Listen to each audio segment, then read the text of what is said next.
हाय, कैसे हैं आप सभी। आई होप आप सभी बहुत अच्छे होंगे। तो चलिए अपने लेक्चर को आगे बढ़ाते हैं, क्वेश्चन आंसर के सेशन को आगे बढ़ाते हैं। और आप जानते हैं, जैसा कि आपको मालूम है कि हम 90 क्वेश्चंस को डील कर चुके हैं अभी तक। हमारा 90 क्वेश्चन जो है वो इस जो क्वेश्चन सेशन चल रहा है उसमें 90 क्वेश्चन जो है हमारा कंप्लीट हो चुका है। और अब हमारे पास इस क्वेश्चंस में दो बच गए हैं कम्प्रीहेंशन। आज इस कम्प्रीहेंशन के बारे में हम आगे अभी बात करेंगे, जिसमें कम्प्रीहेंशन 1 है और 2 है। तो मैंने सोचा कि कम्प्रीहेंशन को भी हम देख लेते हैं, क्यों हम छोड़े 10 क्वेश्चंस को क्यों छोड़ दें। ताकि हमारे पास एक क्वेश्चंस का पूरा एक फॉर्मेट आ जाए, यानी 100 क्वेश्चन का 100 क्वेश्चन एक फॉर्मेट में आ जाए तो अच्छा लगता है। चीज़ों को छोड़ देने में बेहतर नहीं लगती है, ठीक लगता है। तो आइए हम कम्प्रीहेंशन को भी देख लेते हैं, ठीक है ना। और जैसा कि आप लोग कम्प्रीहेंशन को बनाते हैं एग्जाम में, तो हर लोगों के बनाने के अपने मेथड्स हैं, इसमें कोई इशू नहीं है। जो आप मेथड से बना रहे हैं उस मेथड से बनाएं, इसमें कोई इशू नहीं कि आपका क्या मेथड होना चाहिए या क्या नहीं होना चाहिए। लेकिन जहां तक मैं समझता हूं, जो मैंने क्वेश्चंस को डील किया, तो अक्सर लोग कम्प्रीहेंशन बनाने में कंफ्यूज हो जाते हैं। चाहे वो आप इंग्लिश में पढ़ के बनाएं या हिंदी में पढ़ के बनाएं, उससे कोई मैटर नहीं है। आपको जो भाषा आपके लिए सुटेबल करता है उस भाषा में आप कंप्रीहेंशन को बना सकते हैं, उसमें कोई इशू नहीं है। प्रॉब्लम कहाँ होता है कि लोग जो है कंप्रीहेंशन बनाने में इतना जल्दबाजी कर देते हैं कि कोशिश करते हैं कि 5 में किसी भी तरह 3 क्वेश्चन सॉल्व हो जाए। लोग का ये जो मानसा होता है, ये मेंटलिटी लोग का बना हुआ है कि 5 में चलो भाई किसी तरह 3 क्वेश्चन सॉल्व कर दो, बाकी छोड़ो हटाओ, 2 ना भी होगा चलेगा। कभी ये सोचते नहीं है कि कंप्रीहेंशन में 5 के 5 क्वेश्चन भी सॉल्व हो सकते हैं। लेकिन ये बात लोग नहीं सोचते हैं। 3 कर दो, 2 कर दो, बात खत्म करो। वो एक ऐसा क्यों होता है? हड़बड़ी में, धड़पड़ी में बस। जहां तक मैं समझता हूं कंप्रीहेंशन को सॉल्व करने का जो तरीका मैं समझता हूं, मैं चाहता हूं कि मैं ये सोचता हूं कि कंप्रीहेंशन को पहले अच्छे से पढ़ के समझ लिया जाए। 4 से 5 मिनट में पढ़ करके कंप्रीहेंशन को समझ लिया जाए और तब क्वेश्चंस को डील किया जाए। उसके बाद जब हम क्वेश्चंस को डील करते हैं तो क्वेश्चंस का जो कंप्रीहेंशन हम पढ़े हुए रहते हैं, उसका फ्रेमवर्क जो है, पूरे आइडिया जो हमारे दिमाग में आ जाता है। तब हम क्वेश्चंस को जो डील करते हैं, तो अगर कोई क्वेश्चन सॉल्व ना हो तो कंप्रीहेंशन में खोजना आसान हो जाता है। तो जहां तक मैं समझता हूं कि कंप्रीहेंशन बनाने वक्त पहले कंप्रीहेंशन को अच्छे से पढ़ लिया जाए, समझ लिया जाए, बिना धड़पड़ी के 4 से 5 मिनट में, और फिर क्वेश्चंस की तरफ आगे बढ़ा जाए, जो मेरा मानना है। बाकी आपका जो मेथड्स है वो आप बेहतर जानते हैं, उसमें कोई इशू नहीं है। चलिए कंप्रीहेंशन को देख लेते हैं। कंप्रीहेंशन आपके सामने में है। कहता है कि this approach to knowledge, knowledge का जो अप्रोच है, was modelled on natural science and directed against traditional religious. Knowledge का जो अप्रोच है, नॉलेज का जो दृष्टिकोण है, वो प्राकृतिक विज्ञान पर आधारित है, नेचुरल साइंस पर मॉडल्ड है, आधारित है। उसका जो मॉडल है, नॉलेज के अप्रोच का जो मॉडल है, वो नेचुरल साइंस, प्राकृतिक विज्ञान पर आधारित है। और ये डायरेक्ट अगेंस्ट ट्रेडिशनल रिलीजियस, ये पारंपरिक जो रिलीजियस है उसके अगेंस्ट में आके के अगेंस्ट करता है, उसके विरुद्ध है। कौन? नॉलेज का अप्रोच, ठीक है ना। ये क्लेम करता है ऑफ अंडरस्टैंडिंग द एसेंशियल और अल्टीमेट नेचर ऑफ थिंग्स। जो वस्तु है उसके अंतिम प्रकृति जो है, उस प्रकृति को समझने पर ये जोर देता है, वो घोषणा करता है, ये क्लेम करता है, जोर देता है। किस चीज को समझने पर? Understanding of essential ultimate nature और थिंग्स। जो वस्तु है, उस वस्तु के जो अल्टीमेट नेचर है, अंतिम जो गुण है, अंतिम जो प्रकृति है, उस प्रकृति को समझने पर ये जोर देता है। कौन? Knowledge, approach of knowledge, knowledge का दृष्टिकोण। Comte viewed a theological stage, Comte जो theological stage of understanding, Comte का जो theological अंडरस्टैंडिंग का जो स्टेज है, as the most primitive of 3 stage through which all field of knowledge advanced। ये समझिएगा मेरी बात को। जो कॉम्टे का जो थियोलॉजिकल अंडरस्टैंडिंग का जो थियोलॉजिकल स्टेज है, कॉम्टे के नजरिए के हिसाब से जो अंडरस्टैंडिंग का, समझ का जो थियोलॉजिकल स्टेज है, उस वो जो स्टेज है वो सबसे मोस्ट प्रिमिटिव, प्रिमिटिव मतलब प्राचीन, सबसे प्राचीन स्टेज है ऑफ थ्री स्टेज। तीनों स्टेज में सबसे प्राचीन स्टेज है थियोलॉजिकल स्टेज। किस चीज के? अंडरस्टैंड, समझने के लिए या नॉलेज के अप्रोच का।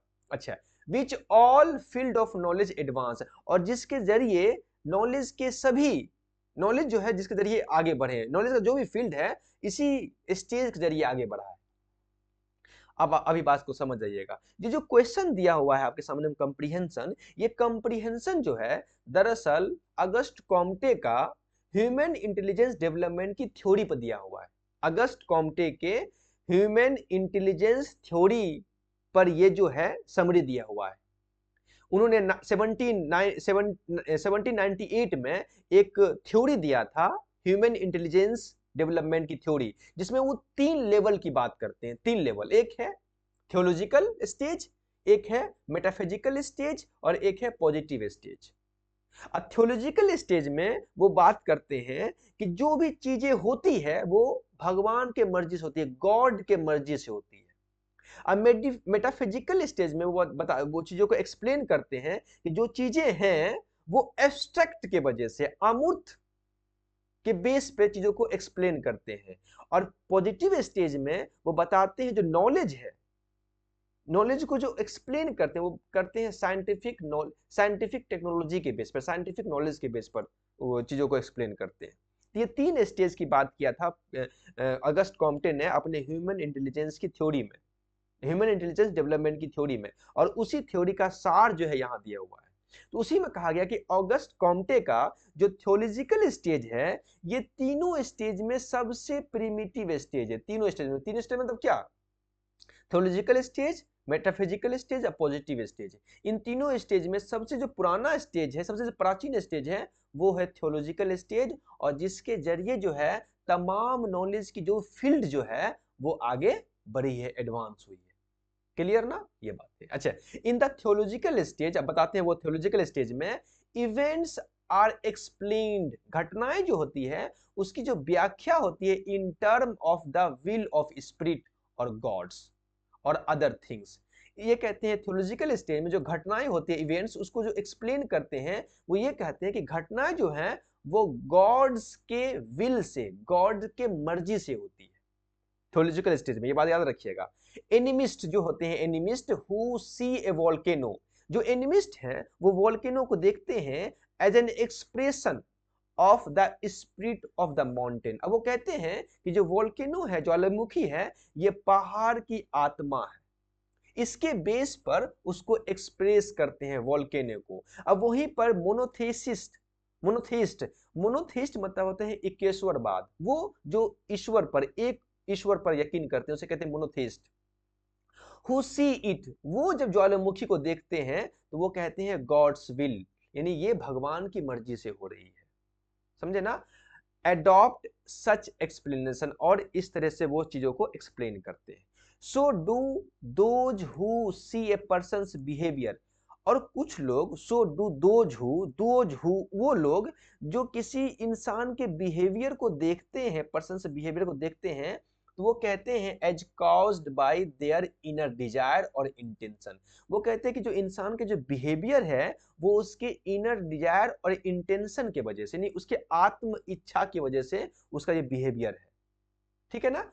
इन द सेकेंड मेटाफिजिकल, तो ये हो गया थियोलॉजिकल बात। थियोलॉजिकल में जो चीजें होती है लोग कहते हैं वो ईश्वर की वजह से हो रही है। खैर, metaphysical stage, second stage, explanation is caused in term और एब्स्ट्रक्शन। तो मेटाफिजिकल स्टेज में जो एक्सप्लेनेशन है, व्याख्याएं जो हैं वो एब्स्ट्रक्शन के बेस पे की जाती है, अमूर्त स्थिति में की जाती है। that are taken as real things such as essential quantities, virtues, deciding and things। इसमें जो क्वालिटीज है, जो एसेंस है, जो वर्च्यूज है, जो डिसाइडिंग्स है, जो थिंग्स है, उसको एब्स्ट्रैक्शन के बेस पर एक्सप्लेन किया जाता है। किसमें? मेटाफिजिकल स्टेज में। ठीक है ना? अच्छा, एक्सप्लेनिंग परफॉर्मेंस, इसमें जो लोग कहते हैं परफॉर्मेंस को जो एक्सप्लेन करते हैं on a school like task as a caused by intelligence. यानी स्कूल में जो टास्क, जैसे स्कूल में जैसे टास्क लोग परफॉर्म करते हैं, टास्क को परफॉर्म करते हैं, तो वो कहते हैं जो परफॉर्मेंस उसका जो है वो उसके इंटेलिजेंस के बेस पर है। और creativity behaviour as caused by creativity, यानी जो बच्चा क्रिएटिव है, जो उसका बिहेवियर जो है, वो जो क्रिएटिव बिहेवियर है वो उसके क्रिएटिविटी के वजह से है। और मॉडर्न एग्जाम्पल, ये सब जो है मॉडर्न एग्जाम्पल है। क्लियर ना? अच्छा, each simple names that patterns of behavior and then attributes its caused to the named things। आगे बढ़ते हैं।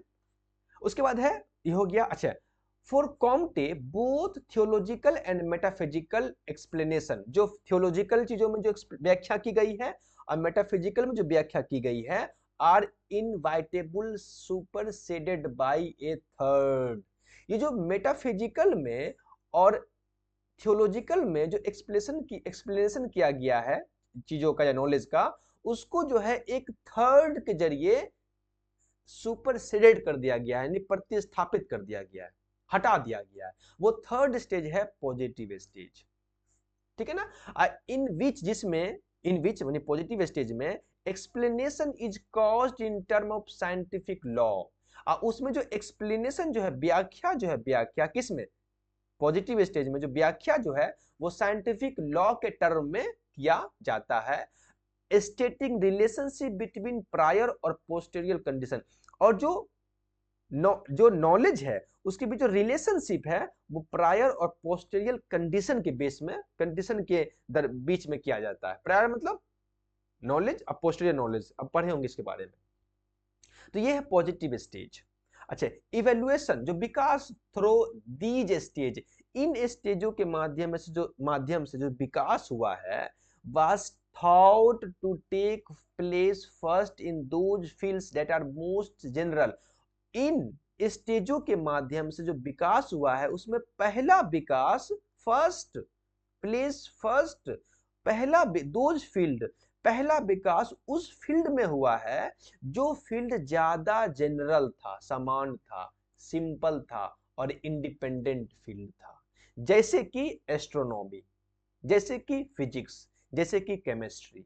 ये सब फील्ड जो है इन तीनों स्टेज के माध्यम से ही आगे का विकास हुआ है। और वो विकास में उन चीजों पर सबसे ज्यादा, जब सबसे पहले विकास हुआ है, जो चीजें ज्यादा जनरल था, ज्यादा समान, सिंपल था, ज्यादा इंडिपेंडेंट था, जैसे कि astronomy, physics, chemistry, and building on those, और इसी पर आधारित ग्रेजुअली, धीरे धीरे, work up to the more special और कॉम्प्लिकेटेड, और इसी पर आधारित आगे बढ़ा धीरे धीरे और वहां तक चीज पहुंचा जो ज्यादा कॉम्प्लिकेटेड था और ज्यादा डिपेंडेंट फील्ड था, जैसे कि फिजियोलॉजी, जैसे कि बायोलॉजी, एंड सोशियो फिजिक्स, जैसे कि सोशियोलॉजी।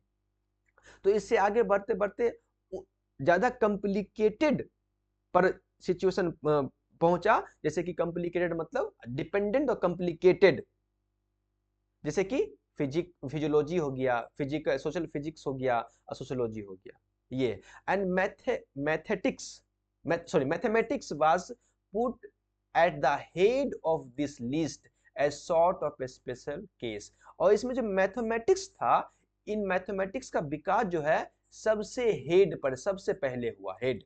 इन तमाम चीजों की जो मैंने बात किया, एस्ट्रोनॉमी की बात किया, फिजिक्स की बात किया, मैंने बायोलॉजी की बात किया, इस सब का जो विकास हुआ उसमें सबसे पहले जो है मैथमेटिक्स का विकास हुआ। वो सबसे was put at the head of the list, इस लिस्ट में सबसे पहले जो है था मैथमेटिक्स था। तो समझिए, मेरी बात हो गया ना क्लियर? ये हम समझ लिए इस चीजों को। तो अगस्ट कॉम्टे का जो ह्यूमन इंटेलिजेंस डेवलपमेंट की जो थ्योरी थी, जिसमें उसने 3 स्टेज की बात किया, उसमें पहला बात किया थियोलॉजी का, मेटाफिजिक्स का और पॉजिटिव स्टेज का। इसमें बात किया कि जो इंसान का जो इंटेलिजेंस डेवलप हुआ है इस तीनों स्टेज के माध्यम से डेवलप हुआ है। और इसके बाद जो है आगे जो विकास हुआ है, इन तीनों स्टेज के माध्यम से आगे विकास हुआ है। और इंसान जो है धीरे धीरे सिंपल टॉपिक को एडवांस किया, विकास जैसे कि एस्ट्रोनॉमी, फिजिक्स, केमिस्ट्री, और आगे बढ़ते बढ़ते कॉम्प्लेक्स टॉपिक तक पहुंचा, जैसे कि फिजियोलॉजी, फिजिक्स, और इसमें सबसे ऊपर के स्टेज में जो था वो मैथमेटिक्स था। ठीक है ना? और उसमें थियोलॉजी में उसने कहा कि जो चीज है, चीजों को जो एक्सप्लेन किया गया है थियोलॉजी में, उसमें एक्सप्लेन किया गया है इंसान के जो भी चीजें होती है वो कहा जाता है थियोलॉजी में कि गॉड के वजह से हो रही है। और मेटाफिजिक्स में जो चीजों का व्याख्या किया गया है वो एब्स्ट्रक्शन के बेस पे किया गया है, और पॉजिटिव स्टेज में चीजों का जो व्याख्या किया गया है वो साइंटिफिक लॉ के बेस पर चीजों का व्याख्या किया गया है। तो ये समरी था इस पैसेज का। आइए इसका आंसर को देखते हैं। कहता है कि explaining psychological stability in term of emotional intelligence. जो साइकोलॉजिकल स्टेबिलिटी है, उस साइकोलॉजिकल स्टेबिलिटी को जब हम एक्सप्लेन करेंगे इमोशनल इंटेलिजेंस के बेस पर, तो किस में एक्सप्लेन किया गया, किस ऐसे थ्योरी में जो मनोवैज्ञानिक स्थिरता को किस में एक्सप्लेन किया गया है। देखिए मनोवैज्ञानिक स्थिरता, समझिए साइकोलॉजिकल स्टेबिलिटी क्या होता है। साइकोलॉजिकल स्टेबिलिटी में चीजों को एब्स्ट्रैक्ट क्वालिटी के बेस पर एक्सप्लेन किया जाता है। साइकोलॉजिकल स्टेबिलिटी में इन जनरल अगर इसको ना भी पढ़ेंगे तो ऐसे समझेंगे कि साइकोलॉजिकल स्टेबिलिटी में चीजों को एब्स्ट्रैक्ट क्वालिटी के बेस पर एक्सप्लेन किया जाता है, जैसे कि वर्च्यू, जैसे कि इमोशनल इंटेलिजेंस, जैसे कि इनर हार्मनी, ये जो है एब्स्ट्रैक्ट क्वालिटी है।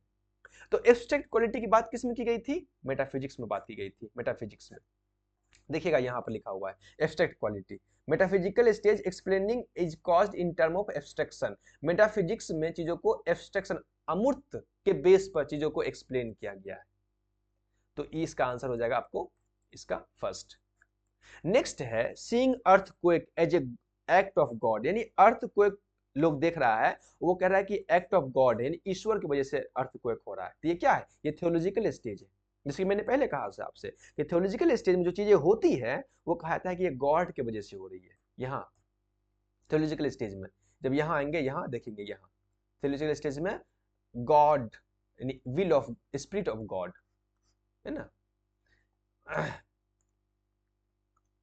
उसके बाद है आपका the Comte approach to knowledge led to. Comte के हिसाब से नॉलेज को किस तरह से एक्सप्लेन किया गया है, तो कॉम्टे के हिसाब से जो नॉलेज है उस नॉलेज को एक्सप्लेन किया गया मेटाफिजिक्स में। मेटाफिजिक्स में नॉलेज को the Comte's approach to knowledge led to, knowledge को मेटाफिजिकल अप्रोच में एक्सप्लेन किया गया है। ठीक है, उसके बाद यहाँ क्वेश्चन आपको देखेंगे तो यहाँ आपको समझ में आ जाएगा मेटाफिजिकल अप्रोच में नॉलेज को। नेक्स्ट क्वेश्चन है, उसके बाद है 94 according to Comte best approach to knowledge. Knowledge का जो बेस्ट अप्रोच क्या है, नॉलेज का बेस्ट अप्रोच है पॉजिटिव अप्रोच, जिसमें नॉलेज यहाँ बात किया गया है कि दोनों both theology and metaphysical explanation को सुपरसीड कर दिया गया, विस्थापित कर दिया गया, किसके जरिए, पॉजिटिव स्टेज के जरिए। और पॉजिटिव स्टेज जो है नॉलेज को एक्सप्लेन करता है साइंटिफिक लॉ के माध्यम से। ठीक है ना, इसलिए जो बेस्ट अप्रोच है वो बेस्ट अप्रोच है पॉजिटिव। और explaining things in term of scientific laws, scientific laws में जो चीजों को एक्सप्लेन किया गया है उसमें फर्स्ट टुक प्लेस, उसमें पहला स्थान किसको रखा गया है, तो यहां देखेंगे उसमें मैथमेटिक्स को पहला स्थान रखा गया है। और यहां आपको ये बात समझ में आ जाएगा कि mathematics was put at the head of the list, list में सबसे हेड पर मैथमेटिक्स है। इसका आपका आंसर हो जाएगा क्वेश्चन नंबर मैथमेटिक्स। ये क्लियर। तो मेरे हिसाब से, जहां तक मैं समझता हूं कि मेरे हिसाब से अगर कंप्रीहेंशन को अच्छे से पढ़ करके अपने दिमाग में रख लिया जाए, समझ लिया जाए, तो क्वेश्चंस को डील करना आसान है। अगर कहीं क्वेश्चंस में आप फंसते भी हैं तो फिर कंप्रीहेंशन को दोबारा देख लेते हैं तो आपको बात समझ में आ जाती है। इस तरह से ये कंप्रीहेंशन को मैं इस तरह अब, और आपके पास जो मेथड्स हैं उस मेथड से कंप्रीहेंशन को आप डील करेंगे, उसमें कोई इशू नहीं है। ठीक है ना, तो मेरे हिसाब से तो यही है। बाकी हम नेक्स्ट बात करते हैं नेक्स्ट क्वेश्चन में। और अगर इसमें कोई प्रॉब्लम समझ में आ रहा हो आपको, अगर कोई दिक्कत समझ में आ रहा हो तो मुझे प्लीज एक्सप्लेन कीजिएगा और इन चीजों को मैं ठीक करने की कोशिश करूंगा। ठीक है ना, मिलते हैं नेक्स्ट वीडियो में नेक्स्ट कंप्रीहेंशन में, तब तक के लिए अपने आप को ओके बाय।